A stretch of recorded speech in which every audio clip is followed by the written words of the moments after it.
തലസ്ഥാന നഗരിയിൽ മേള വിസ്മയം തീർത്ത് നടൻ ജയറാം. ആറ്റുകാൽ പൊങ്കാലയോടനുബന്ധിച്ച് ക്ഷേത്രാങ്കണത്തിലാണ് ജയറാം പഞ്ചാരിമേളം അവതരിപ്പിച്ചത്. ജീവിതത്തിൽ ലഭിച്ച മഹാഭാഗ്യമാണ് ഈ അവസരമെന്ന് ജയറാം പറഞ്ഞു.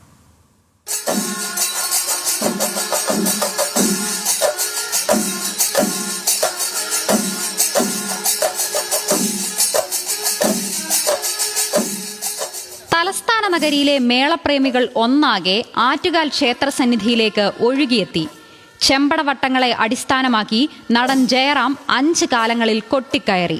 കാണികളിൽ നിറഞ്ഞ പൂരാവേശം.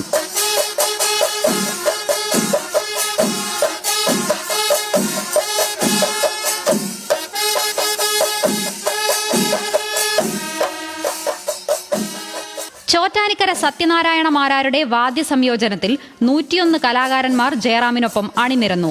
ജീവിതത്തിലെ മഹാഭാഗ്യമാണ് ഈ അവസരമെന്ന് ജയറാം പറഞ്ഞു. 10-12 വർഷമായി ചോറ്റാനിക്കരമ്മയുടെ നടയിൽ വിദ്യാരംഭത്തിൻ്റെ അന്ന് നിൽക്കാനുള്ള ഭാഗ്യം, വൈക്കത്തപ്പൻ്റെ മുമ്പിൽ, ഏറ്റുമാനൂരപ്പൻ്റെ മുമ്പിൽ, അങ്ങനെ ഒരുപാട് ഇപ്പോൾ ഏറ്റവും വലിയ മഹാഭാഗ്യമാണ് എന്നെ തേടി വന്നിട്ടുള്ളത്.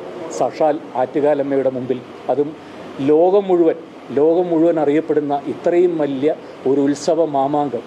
എനിക്ക് തോന്നുന്നു ഗിന്നസ് ബുക്ക് റെക്കോർഡ് എന്നൊക്കെ നമ്മൾ പറയുന്നുണ്ടെങ്കിലും അതിനേക്കാളൊക്കെ ഒരുപാട് ഉപരിയാണ് ആറ്റുകാൽ പൊങ്കാല.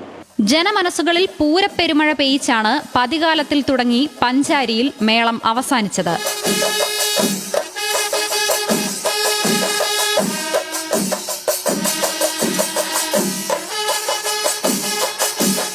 ന്യൂസ് മലയാളം, തിരുവനന്തപുരം.